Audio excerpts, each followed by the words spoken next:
So this sounds weird, but really that shouldn't surprise you coming from me.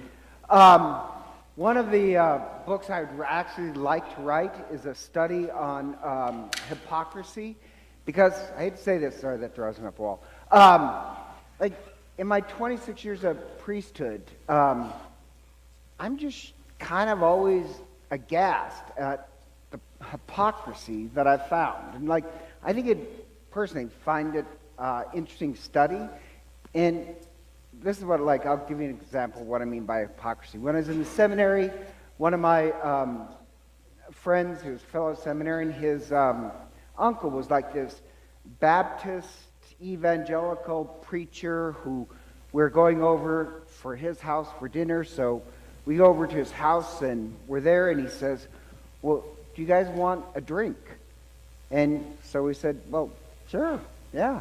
So he says, no problem. So he gets down and he gets under the sink and he clears all the stuff under the sink. And then behind the sink, there's a sliding door that he kept the alcohol. Like, at this point, we're looking at each other like, this is crazy. Because in his religion, they didn't allow drinking unless nobody knew about it. So really a secret door, now I'm like, that's just one of 1,000 stories. Or when I was a young priest, I was in my 20s, and I was in Idaho Falls, and I had a bunch of friends, and we were going out to a bar for, I don't know, somebody's birthday or something. So we're going out for drinks, and we're at this bar, and there's one group of people that were just 3 sheets to the wind. I mean, they were disgustingly drunk. And I like a vodka, but personally, I never like being around drunks. It always makes me nervous. So I find them kind of disgusting, but I'm kind of curious because they're all kind of together. It's a huge crowd. So I asked somebody, well, what are you guys celebrating? And they said, oh, our friend is back from his mission. And like, he was completely blitzed, and all these people were just out of control on the drinking. They were like prisoners set free for the first time. And I said, isn't that a little hypocritical? He's back from his mission preaching against alcohol, and this is his behavior on his night back. And the person, I swear to God, said, well, it's all right if nobody knows about it. Like, that's just, and now, I don't want us to really focus on other communities, although I could certainly preach about that, because I have found it in the Catholic Church too. And over the years, I've kind of developed this sense that I can just smell hypocrisy, right? I mean, especially like there's this one priest, never liked him. He was having an affair, but in his church, he was having this affair, but he was harshly critical against anybody who got divorced. And that gives off a rancorous smell, like something's not right there. And he gathers to himself these other people that used to overuse the word orthodox, which also kind of, there's something wrong there, like there's something not matching. And of course, he had this whole hidden life. And the odd part, and this is my belief too, and I am 100% right, that if you're going to be a hypocrite, you have to gather a bunch of other people that is going to support you in the hypocrisy. That's what you need. You need a community to support your hypocrisy. And one of my friends, years ago, actually, same Idaho Falls, one of my closest friends, once pointed out to me how I was a hypocrite. And so, to be honest, I was furious. He could call me a hypocrite. I was quite angry, and after I thought about it, 5 years later, I had to tell him, I thought about what you said, and actually, yeah, I am a hypocrite in that area. Like, it was kind of shocking. It only took me 5 years to figure it out, but after 5 years, I was like, thank God I do have this friend that keeps me honest. Do you know what I mean? And so you need a community to help you become a hypocrite, but you also need a community to help you become an authentic person. And that's just two extremes. We want to be the community that really seeks authenticity. which means you have to want your hypocrisy exposed. You better have people close to you who believe in authenticity and being upfront and honest. Because otherwise, we could all be hypocrites. And, like, by the way, they did this study. I think this is interesting. You know, Americans hate hypocrisy the most among politicians and religious leaders. So avoid those two occupations. But the word hypocrite actually in Greek just means actor. That you're pretending to be religious, but you're really not. You're using it against other people. And why I mention that is obviously because that's what happens in today's readings. What's going on? The religious people, they really don't like Jesus. It's not the pagans. It's the religious people that don't like being held accountable. So these two groups, and it's the Pharisees and the Sadducees, the Herodians, which are the two extreme left and right parties. Like, this is the two extremes. And the reason why it's mentioned is that it's not one group versus another.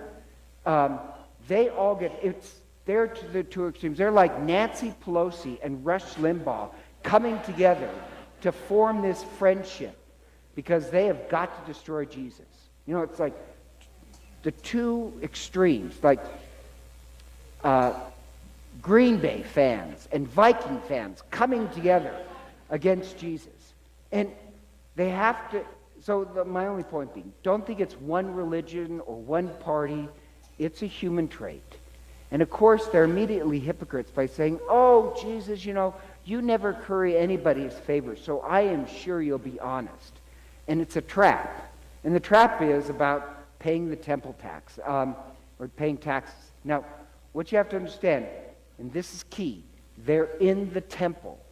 And the Jews didn't allow graven images. It's one of the worst sins you could commit is a graven image. So if this is the outside, in Tyre, this one section, it was the only section in the Roman Empire where you didn't use a Roman coin. So the temple used those coins from Tyre inside the temple precincts because the Roman coin would have said Tiberius August, son of the divine. So you have one coin saying son of God, and in Judaism, you're not allowed graven images. An image of Caesar that says son of God, that would break the commandment. So before coming into the temple area, you have to get rid of all your Roman coins, take the Tyre coins, and do the business. Does that make sense? And so they've come up with this trap about paying taxes because if Jesus says, no, you got to pay your taxes, then all the religious people, you have to pay money for this Roman occupation. You'll lose all these religious people. If he says, don't pay the taxes, you're paying for your enemy to abuse you, then all they have to do is tell the Romans, and the Romans would crucify him. So they got a good trap going on. And the turning point, and this is all the main turning point, says to the Pharisees, well, let me see one of these coins. And the Pharisee pulls a coin out. At that point, Jesus really doesn't have to say anything.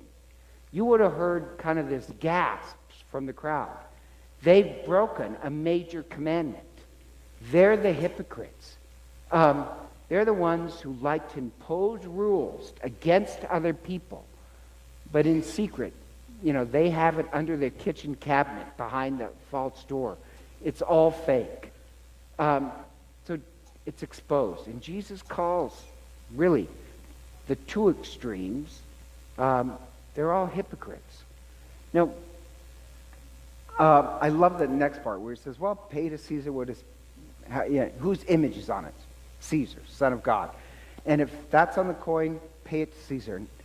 The idea, though, is that we're made in the image of God. In our baptisms, we have the imprint, minted, image of the Son of God, Christ, on our souls, which means we have to pay back everything to God. Not just everything in our life is directed towards God. But I like it because Jesus exposes hypocrisy. Now, here's what I want in our community. I want Christ to expose our hypocrisy. I want us to be a community that we don't tolerate it. We don't tolerate hypocrisy. We want authentic religion. Now, that's why I think you need a community to help you, support you in authenticity. And just because you sin does not make you a hypocrite. Like, people always get that just makes you a sinner. Like, I think anger is a sin. I really, not completely, but anger can lead to hatred. You've got to control your anger. I preach that. Guess who has a problem with their anger? Shaq. But that's me. That just makes me a sinner. You can be completely authentic about your own sins, struggling for something higher. That does not make you a hypocrite. A hypocrite means you're an actor. You're pretending to be one thing, to misuse religion, to inflict on other people. Does that make sense? And so the problem is, I really believe this, it's hard to see our own hypocrisy. It really is. That's why, when my friend did it, I realized, after 5 years, that's a good friend who holds me accountable. We want to be the type of community that one of our values is we're not going to support hypocrisy. Or the first reading, that's a real shocker as well. The first reading is about Cyrus, the Persian who frees the Jews. If you don't know the background, they're in Babylon, held captive, and this really a great leader, Cyrus, he's Persian. He overtakes the Babylonian Empire. And when he does, this is the odd part, he was not only an effective leader and politician, but he cares about justice, and he sees the Jews abused. And so Cyrus, this pagan king, frees the Jews. And here's the real shocking part. In that first reading, you know what they called Cyrus? Messiah, the anointed Christ. Now, here's the odd part. They knew that Cyrus was not the Messiah who's going to set all people free and reform religion. But it's the only other place in the Bible you get somebody called the Christ, the anointed Messiah, is Cyrus.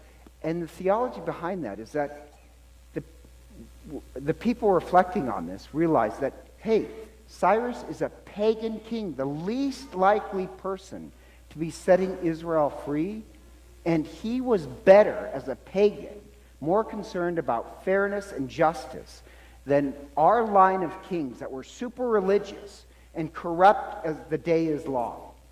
That maybe the pagan can be less of a hypocrite than our religious kings. That's a real shocking admission. That, wow, maybe it's the people who are most religious are not the ones who are really churchy. It's the ones who love justice and doing what's right. That makes them not hypocrites. In the first reading, what they're realizing is, wow, we were a country full of hypocrites. And yet they get caught up in it again. And so my only point being is that what I want to pass on to our children is, yes, we are broken. We fight against anger and a whole bunch of sins. But that just makes us broken. But what we won't tolerate is hypocrisy. And it's hard to see. So I need you people to care about authenticity because it purifies my religion. Or for our first communicants who are going to make their first communion is your first commitment to God. I want them to take that serious. And I want them to belong to a community that takes religion serious. Not hypocrites that use religion to hide a fake life. But really religion that's going to set us free.